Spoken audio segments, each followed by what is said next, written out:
Hello everyone, welcome to From the Star Wars Home Video Library. I'm your host Nathan P. Butler, and this is the first of a new type of episode. At this point, there's just not a whole lot of new stuff being released on the American market, heck, even on the international market at this point, as everything's kind of shifting towards digital. And quite frankly, the vast majority of sort of the backlog of stuff that I have in my collection that I haven't shown on the show is pretty minimal at this point. Eventually we'll probably have episodes on stuff that normally would not have fit the criteria to be part of this series, such as taking a look at, Thumb Wars, or Hardware Wars, or anything like that. Any of these parodies that were not sort of given the official nod, which tended to be the reason why some stuff could have been shown before. I'm not sure if I'm going to call that a separate line of topics or what that's going to be, but suffice to say, there's just not a whole lot to cover at this point. So instead of letting the well go dry, so to speak, I am inspired to do a new type of episode every so often that will join this series, and that is a series of top whatever lists. In this case, we're going to be looking at some top fives for this episode and the next one. Could be more than five, could be less, just whatever seems to fit the topic. I will tend to keep topics a little bit broad in terms of the items on the list so that it can be kept to a certain number and still be interesting stuff to look at. I am a big fan of some of the videos, particularly top whatever videos done by Alex Radcliffe of Board Game Co. and some others. He tends to take a more conversational tone, which I will as well, but I'll also kind of be leaning a little more towards showing the actual items most of the time when I'm talking about certain topics, which is something that he does sometimes. He does not do all the time, and for me, I was kind of like, that's a lot of setup time for something that's supposed to be a fast set of videos, but I decided I'd go for more showing the stuff, even if it meant for slower releases of these. I think it'd be probably more interesting to see. So we're going to be taking a look here at our first topic, and then we'll have another video either recorded today or in the near future that'll cover a second, and then we'll kind of be waiting to see what the next topics will happen to be. If you have some suggestions for topics, feel free to put them in the comments. Understand, though, this is from the Star Wars Home Video Library. Topics that are just stuff like, what's your favorite Star Wars movie? Or rank the Star Wars films. Aren't really apropos. Who are your favorite characters? Not so much. Home video related stuff. And again, this is all going to be my personal opinion.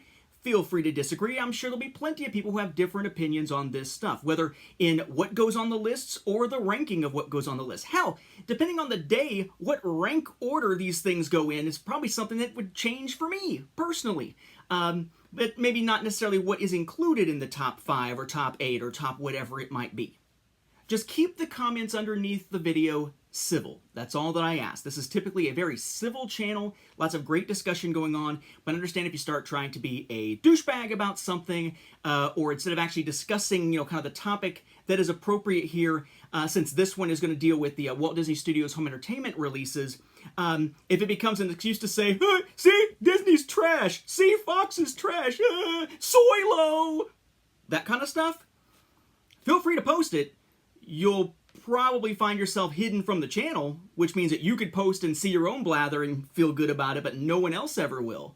Let's keep it civil, and let's keep it on topic. So, what is the topic for this first of these? This is going to be looking at what I think of as the top 5 frustrations, annoyances, whatever you want to call it, that I have, personally, with decisions made about releases by Walt Disney Studios Home Entertainment. Right? And before somebody, again, out there in the back goes, ha ha ha, see, Disney made a bunch of mistakes, see, screw Disney. We're going to be doing the next one on the Fox era. It's just that the Fox era has a longer stretch of time to cover, and some different issues that they ran into, and frankly, in some cases, worse issues than what Walt Disney Studios has run into. But they've both made what I think of as some mistakes that are particularly frustrating. So we're starting with Disney, because that's the newer stuff, probably on the minds of a lot of folks, and newer collectors who are picking up stuff as it comes out now, as opposed to going back and doing a lot of picking up of older stuff. Now on these videos, we're not going to go super fancy. Each time I give you the number of what the next one is, I will have something on the bottom of the screen showing kind of what that topic is and the number and whatnot. But I won't be doing a little subtitle thing identifying every single product that I hold up as I do in a regular video, because that would just be way, way, way too many subtitles if I'm going to show you the actual product here. It's a nice happy medium between talking about it but not showing it, and showing it with a ton of subtitles to identify every single thing. Instead, we're kind of in the middle here, Going to show you. Not going to mark all of them, but I will mark as we move from topic to topic to topic within these top lists. I should also note here one more ground rule. This does need to be about stuff that actually was released. We'll probably have a separate video at some point about stuff that hasn't been released that's big frustrations because there just isn't anything available physically out there. Not for this list. This is stuff that actually came out that had some boneheaded decisions, in my opinion, to go with it, at least for the American market. And yes, this is American market stuff we're looking at in this particular video. So, here we go. My top 5 frustrations with Walt Disney Studios Home Entertainment Star Wars releases from the U.S. We'll start with number 5, which is extremely inconsistent exclusives. What we found ever since basically The Force Awakens came out, for every subsequent film since then, basically there's a market in the US where you've got sort of regular releases of different types, whether it's DVD, maybe it's Blu-ray, maybe it's 4K, it's a combination of those in many cases. Often there's a digital copy with the Blu-ray or for the 4K releases, etc.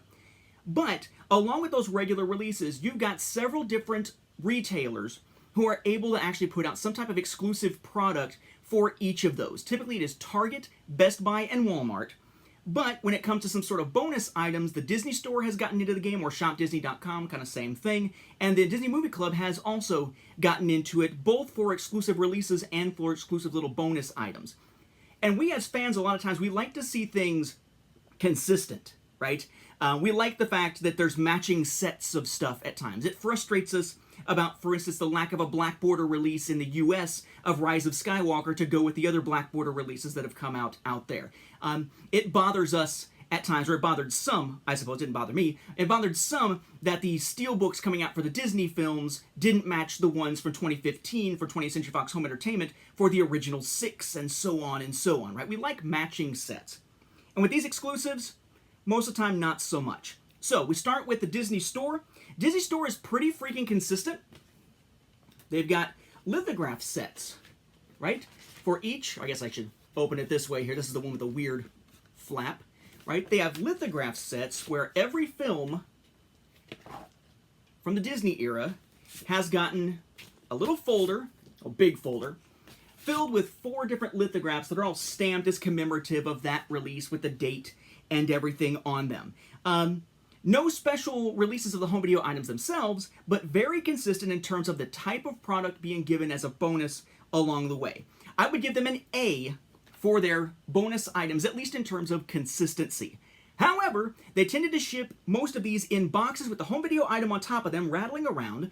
No packing material, in a box where the edges are very, very close. We only using a few pieces of packing tape around it rather than sealing it closed so that it could be damaged in transit, crushed, smashed, banged around, and even get water inside because of the lack of tape.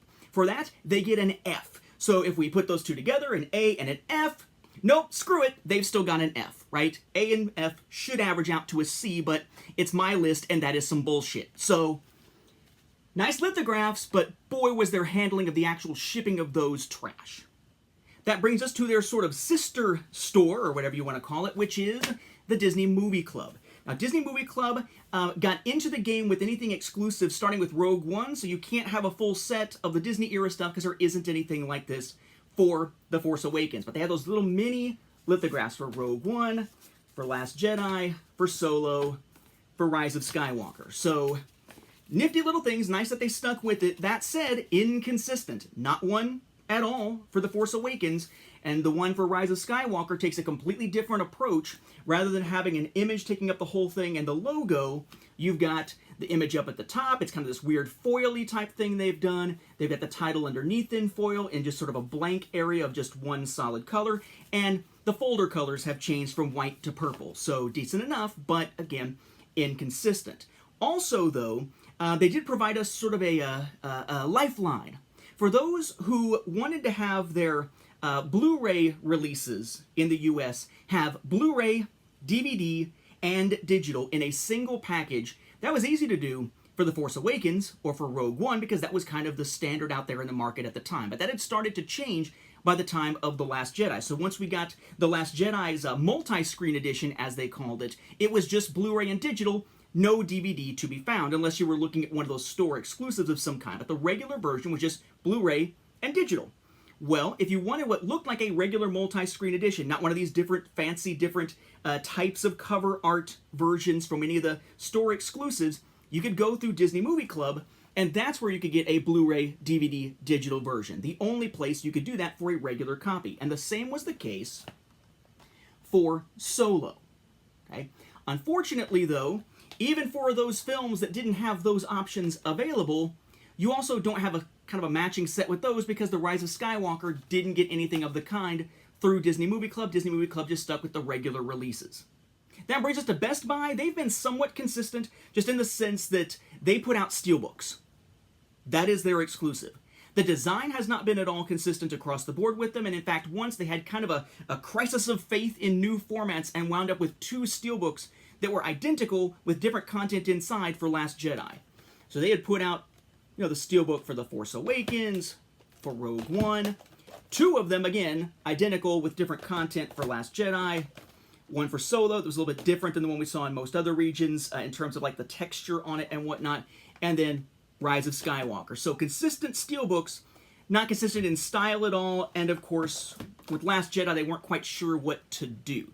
But the contents, of course, evolved over time. They're probably the most consistent of the big 3 retailers in terms of their releases. That brings us to Target. Target for The Force Awakens had this sort of flimsy folding packaging here that was a bit frustrating. And then for Rogue One, they had their special giant package here that folds out with a little slipcover where you could change out the artwork on the inside for the different characters. As for what that looked like, thanks to Matt Fry's donation of his collection into mine, I can show you every single option without having to actually change the covers. Yes, I love that let me make a shot of all of them in one image in the book, which is pretty sweet. It's only really after those 2 films that they changed the physical style of the releases to be consistent from then on, which of course is the ones with the fold-out insides, the slipcover, and a gallery book on the inside for Last Jedi, Solo, and Rise of Skywalker. Even then, though, it should be noted that they always tended to have a special bonus featurette just for Target, which was on a special separate little DVD that was packed in for Rogue One and Last Jedi and Rise of Skywalker. It was digital only for The Force Awakens and also digital only for Solo, but for The Force Awakens, it was 1 code for the movie and everything, plus that special feature, whereas for Solo, there was 1 code for all sort of the regular digital stuff and then a separate code for the bonus digital content. And then finally, we've got Walmart, where the first 2 were kind of consistent. They had that sort of Velcro opening droid style of cover here, though what was inside was different in terms of little bonus items. One, Star Wars Connections board game style disc/game piece inside this one. This one had 2 of them plus a promo card to go with it in the same pack. Then they decided to take kind of a Target alternate cover approach to Last Jedi. And again, thanks to Matt Fry, I can show you every single flipping one of these options. And then for Solo, let's go with the Hooper X thing here, right? Solo was the most insulting installment because a regular multi-screen edition would have at least included Blu-ray and digital, and most exclusives had something even more than that, including, kind of special packaging. But no, this was the Solo exclusive from Walmart. It was just a Blu-ray copy with no digital with standard packaging. What a load of shit that was. But then they sort of redeemed themselves with a really nice Rise of Skywalker with all the fold-out stuff and the magnetic clasp and all of that. But very, very inconsistent. There just wasn't, it seems, any type of rhyme or reason to the approach taken to most of these retailers. Not all of them, but most of them. Or if there was a rhyme or reason to it, it was a very sort of vague description of what they were going to do. We're going to do steelbooks. We're just not quite sure how we want them to look. We're going to do these. Oh, crap, we had different ones for these 2. Now let's make the rest of them consistent, etc., etc. Inconsistent exclusives isn't a big thing. That's why it's number 5 out of 5 on the list. But it is something that does bother those who are very focused upon the idea of matching sets, and many collectors are. Number 4 is something very sort of near and dear to my heart because one of my favorite ways to watch the Star Wars films or any film is in 3D. I want to be able to watch it in 3D at home. I got a small little PlayStation branded 3D display that I can use with actually an old PlayStation 3 to play it, but I guess I could plug up a PlayStation 4 to it instead to be able to play those 3D Blu-rays. And of course with PlayStation 4 you can also watch it with the PlayStation VR headset. I'm a big fan of 3D film. I think it's kind of a cool thing that adds more to it. In fact, I think it probably adds more than 4K does because 4K is really just about sharpness rather than some unique way of viewing the film. But boy did 3D get kind of screwed in the United States compared to other regions. In the US, of course, and in fact across the world, when they announced the release initially of The Force Awakens, they said there is a 3D version coming, but not yet. So it took from April to November for us to finally get the 3D version of The Force Awakens. That was this 3D Collector's Edition. This is the only way to get The Force Awakens in 3D in the US, so there was a Walmart exclusive version of this. Other regions eventually got sort of a standard release, like over in the UK, sort of a blue packaging version of it. Not over here. This was it. That was the only option. So 3D, but delayed, and no regular option, just Collector's Edition. Although you could, again, have gotten that Walmart exclusive. And then for Rogue One, the only way to get 3D was in 2 of the store exclusives. The Target one, regardless of what cover you wanted to have on it, or the Best Buy Steelbook. If you wanted it anywhere else, you just didn't have the option. So we went from a wide release that was late to day-and-date releases, but only available through 2 retailers. Then you get to Last Jedi, Solo, Rise of Skywalker, nothing. No 3D releases in the US whatsoever for any of those 3 films. 3D just died when it came to Walt Disney Studios Home Entertainment around that time. Now, I say in the US though, because you can still find these across the globe. In Japan, 3D releases, typically region A, so we can import them. Releases in the UK, region ABC, you can import them and whatnot. In fact, in the UK, it's not even special releases that have the 3D discs in them. They're just standard releases with red packaging border around it for regular retail 3D releases for these films. And yet somehow, the US gets left out of the shuffle. You could say, well, we're just so advanced, we got rid of 3D early. But that sucks. That's kind of like with Laserdisc, where we're so advanced, we got rid of Laserdisc early, so we didn't get Phantom Menace on Laserdisc. Damn it. We got rid of VHS early, so we didn't get Revenge of the Sith on VHS. Damn it! Those are not, decisions that those who care about matching sets or having all available options are going to be particularly happy with. So the handling of 3D in the US has basically sucked. Why is it number 4 instead of further down on the list, given my love for the 3D stuff? Aside from the fact the other stuff is pretty bad as well, I gotta say, the fact that we can at least import it from other parts of the world, whether Japan as Region A or ABC from places like the UK, the fact that we can do that at least sort of mitigates the damage of the issue. It's not like they stopped everywhere, just over here. Sucks for us, but it just means importing if you really want to see it, so collectors at least still have options.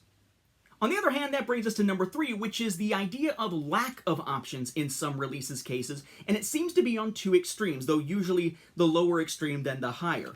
For example, in the US, if you wanted to buy a copy of the Skywalker Saga as a box set, episodes 1 through 9 as a boxed set, in any format whatsoever, you just wanted a box set, the only option available was this giant box set from Best Buy that has 4K Ultra HD Blu-ray, regular HD Blu-ray, Blu-ray bonus discs, and a digital copy code. And while that's nice and all, that is a store exclusive, and there is no regular Blu-ray version or even a DVD version available as we saw in other regions, like in the UK with that Blu-ray set and that DVD set, right? Very few options. This was the only way to go about getting it, which, granted, is going to get you the films on Blu-ray and 4K, and it's going to give you the digital copy, so it's a nice package in terms of what you're getting for it, but not a lot of options. People who didn't have 4K televisions and didn't necessarily want to have 4K discs yet had no option to just go for Blu-ray. Those still using DVD, poor souls, didn't have an option to get a DVD set. And even if you import the DVD set from the UK that's region 0, it's still PAL. So not a lot of options with that, but that's kind of the higher end. Here we're going to give you a really good quality version, but no options for lesser versions, whereas most of the time it goes the other way around. We have not seen much in the way of recent Star Wars TV releases on home video. That could be sort of that missing topic for another video, right? No Lego Star Wars Holiday Special, no Mandalorian, etc., etc., etc. No Season 2 of Resistance. The last 2 Star Wars television seasons we have seen on home video were the Freemaker Adventures Season 2 and Resistance Season 1. And in an era in which HD was the norm, Blu-ray was the norm, and 4K was becoming extremely dominant to become sort of the next big thing, when released, those only got released on DVD, standard definition versions. Now, there's some great bonus features on the Resistance set. I love the commentaries on the Resistance set. It's pretty cool. But it's standard definition. Any digital version of watching, Disney Plus, etc. is going to be better quality than watching this. Same thing for Freemaker Adventures. And this has kind of been Disney's standard thing for a while. We got lucky with Rebels that when they did put that out, it was DVD and Blu-ray options, and same thing with Freemaker Adventures Season 1.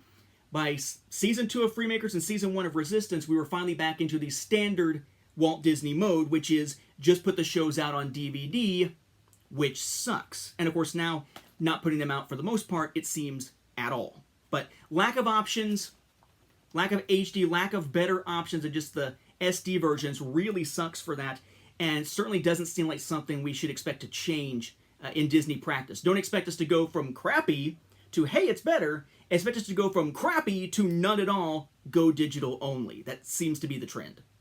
Number 2 is really, really bad. But it also only affected a fairly small number of people. So I debated whether it should be higher up on the list, because the other stuff did affect more people who wanted to buy, say, an HD copy of Resistance, or wanted to buy a regular Blu-ray set of Skywalker Saga, wanted, you know, a more consistent exclusives, because of course way more people were picking up exclusives for 3D than anyone was necessarily probably wanting to pick up Lego Star Wars Droid Tales. But the handling of Lego Star Wars Droid Tales on its DVD release, yes, DVD not HD, which is still kind of an issue, was just absolutely boneheaded, moronic, just a big middle finger to collectors out there who wanted to have basically an entire product in one purchase. And that's because of the bonus items. If they had just put out the DVD in its case, give it a slipcover, just release it like that, nobody would have been bitching, except for me because there's no HD version. But most people would not have been bitching about it. Instead, what they gave us was something with a bonus item. It had been a bit since we'd seen a bonus item. The last ones, I believe, at the time had been the minifigs in the first 2 releases from 20th Century Fox Home Entertainment. Now, Walt Disney Studios Home Entertainment is putting them out. New Yoda Chronicles didn't have a bonus item, and now Droid Tales does. That's pretty sweet. But what are the bonus items? Cards. That's sweet in and of itself. Okay, cards. Better than nothing, right? But it says, exclusive trading card set inside. Collect all 3 sets. And you're like, surely not. Surely not. So you would open it up, and you would get a pack of 3 trading cards. Except this was not all that existed. There was a pack of 3, another pack of 3, and another pack of 3. There was a total of 9 cards. The packs did not overlap. They're like an LCG in that sense. Every pack always had the same 3 cards in each way the packs were packaged. But there were 3 different packs to get. And this isn't like just randomly buying a pack of trading cards where you're trying to like get some rare cards so you know what you're doing with that. This was a home video release that people were only going to buy once. Who the hell needs multiple DVD copies of Lego Star Wars Droid Tales? And yet, in order to have any chance in hell of actually getting all 3 sets, you had to buy this at least 3 times, usually more, to be able to get them. Otherwise, you're turning to the secondary market like eBay to get it. I got lucky. It only took me buying, what, 3, 4, I think it was 4, it was 4 or 5 different sets, or different copies of this to finally get all the cards, plus one that was purchased just by itself on eBay, one little pack of cards. But whoever came up with that was an idiot or a jerk, to put it nicely, because it was basically using a CCG, TCG kind of model. Oh, look, let's gamble on which one you might get by purchasing it multiple times without any indicator of what was inside. And it was just the kind of product that just doesn't get bought multiple times. It's not like there were multiple variant covers to go along with the different cards inside, so you would perhaps know which cards are inside, or at least have a reason to buy it multiple times otherwise. No, it was the same thing every time, just the cards differed. Good freaking luck getting them all. That is some serious horseshit. But even that does not hold a candle to number one, the top stupid, frustrating, annoying decision or series of decisions on a particular topic of releases made by Walt Disney Studios Home Entertainment. This is all stuff that has happened in the last few years. Of course, all of this would have to happen in the last few years, last several years at least, because we're talking Walt Disney Studios Home Entertainment, who didn't have the license until quite a bit later. But boy, are we talking a serious string of screw-ups, at least on the American market. Handled much better in other markets like, say, in Australia or in the UK. But over here, just a series of cluster criffs, basically, all circling around the idea of the black border releases. So it starts in September of 2019, because in September of 2019, there's a rumor going around, no official release, a rumor going around, that, hey, there's going to be some new Star Wars releases, some reissues of the films in some form from Walt Disney Studios Home Entertainment, now that they have the license, having purchased the 20th Century Fox assets out from under 21st Century Fox. They now have the ability to put out their own copies of episodes 1 through 6 and reissue some of their other films.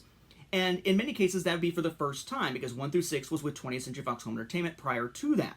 So, kind of a big deal. They're getting a jump on this in September 2019. So the first problem was it was a stealth release. No official press release about it at all, no official announcement at all. They're just rumors going around, and they start showing up on store shelves. And they show up on a day that is not Tuesday, which in the United States is the typical release day, so a lot of stores didn't even realize there was new product to put out.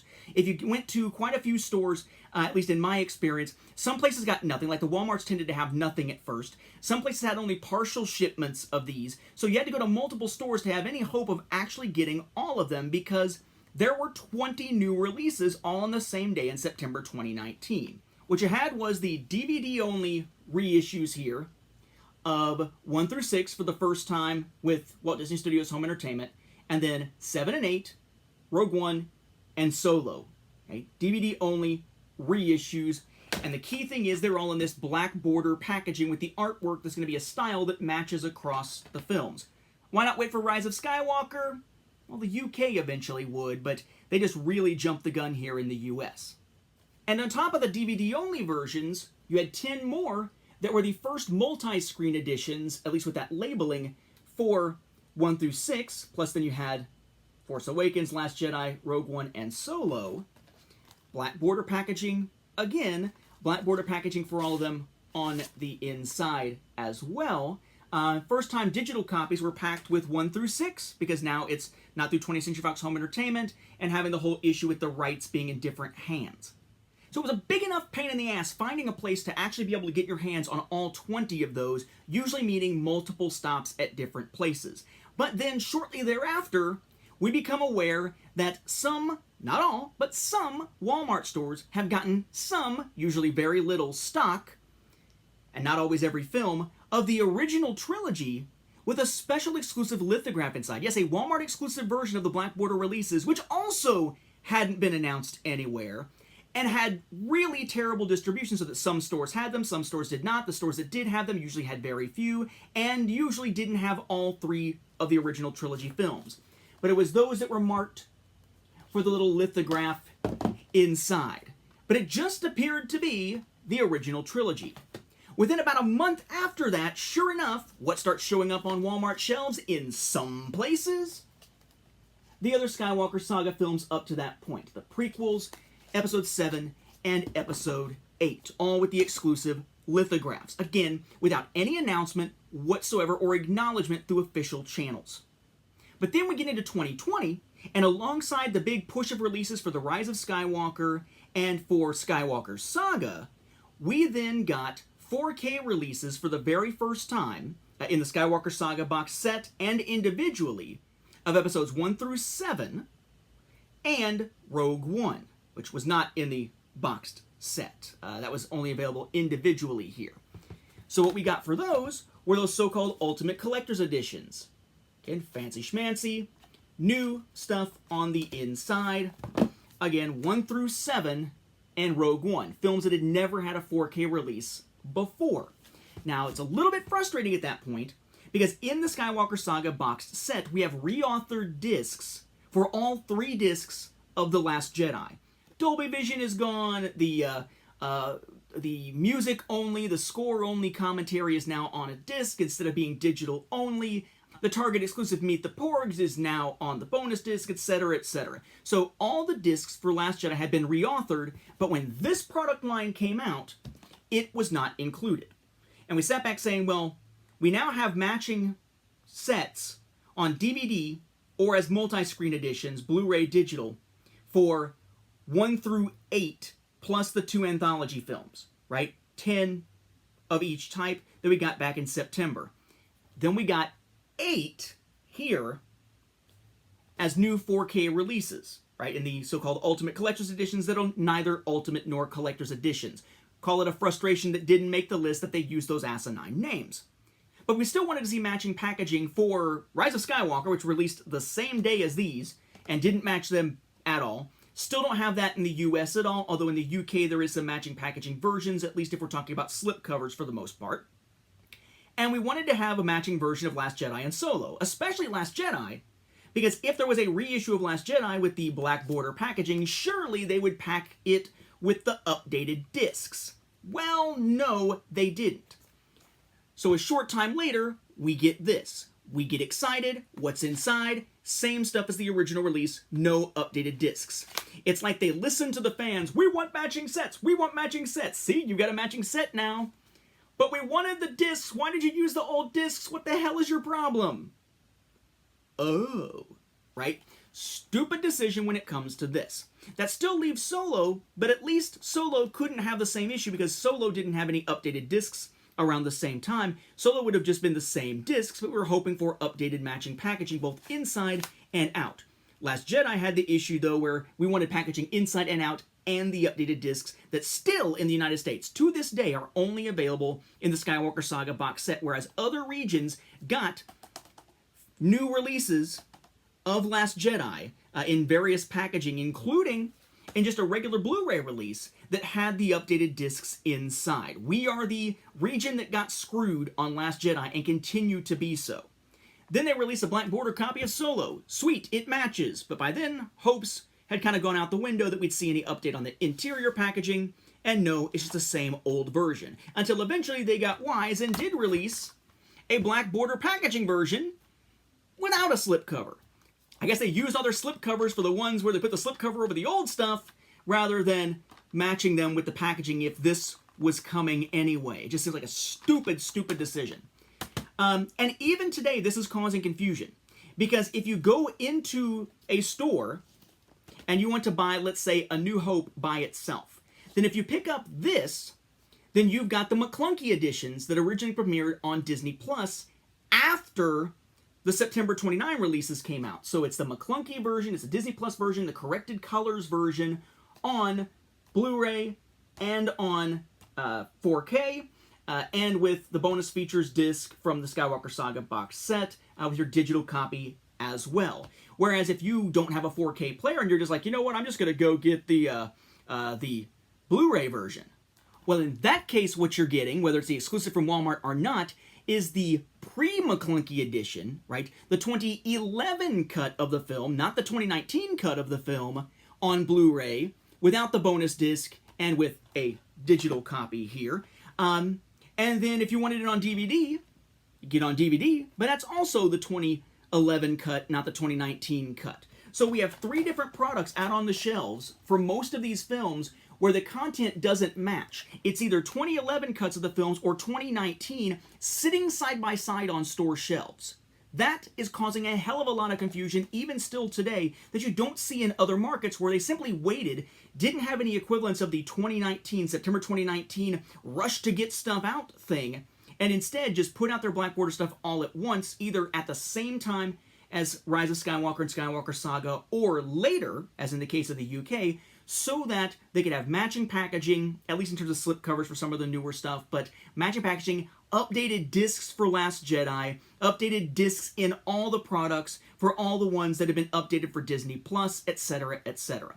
Other regions got it done very well, and you're kind of safe getting Black Border releases from those regions because typically it's going to be the most updated content. But not in the US. You still have to be careful in the US. Ultimate Collector's Edition is new. You're just getting recycled old stuff basically in the multi-screen edition or on the DVD. And the fact that this was a combination of stealth release, that kind of mess up, the craziness with we're going to reissue with a new slipcover but not update the discs, even though the discs exist out there here and in other regions as individual ones, but over here just in Skywalker Saga. The way they handled Solo, where one's got a new slipcover but old insides, or you got new insides but no freaking slipcover. That is absolutely mind-bogglingly, frustratingly, annoyingly effing stupid. Whoever made those decisions for Walt Disney Studios Home Entertainment should be fired if they haven't been already. Though I'm sure if they screwed up this bad and they were still with the company long enough to perhaps screw up this stuff at the end of this chain of events, they're probably someone's cousin. And yeah, if you think these decisions are bad, we're going to see some similarly bad ones, some even worse and more frustrating, coming out of 20th Century Fox Home Entertainment and its previous iterations in the next of these top 5 videos. But that's it. For me, those are the top 5 most frustrating, most annoying decisions made by Walt Disney Studios Home Video in terms of physical releases that actually did get released. Inconsistent exclusives across the board, the issue of how they handled 3D stuff, the lack of options on formats on some things, whether it's high-end but no low-end or vice versa, usually vice versa being the worst, LEGO Star Wars Droid Tales and the collect-em-all nature of the cards, and the Black Border release stuff. A lot of their stuff has been really stellar stuff. The 4K stuff has looked great, sounded great. It's not to say that they're putting out crap, but they're making some bad decisions along the way, as one would expect from any company. But these were all decisions that someone should have been able to tell them, hey, that's dumb, let's do it a different way. But apparently, no one was the brake pedal. As we say with the prequels, that was basically the McCallum effect. Someone in charge was making decisions heading for the wall, and rather than saying, stop, someone said, yeah, everything looks good, man. Everything looked great. Keep going. Faster, more intense. Into the wall. Anyway, with that, we'll wrap up this episode. Thank you for watching this new type of episode here. Again, I welcome your comments. Keep them civil, keep them on topic, and feel free to suggest other topics for future top videos here. And yeah, may the Force be with the home video viewers, especially the frustrated ones, because I know how that goes.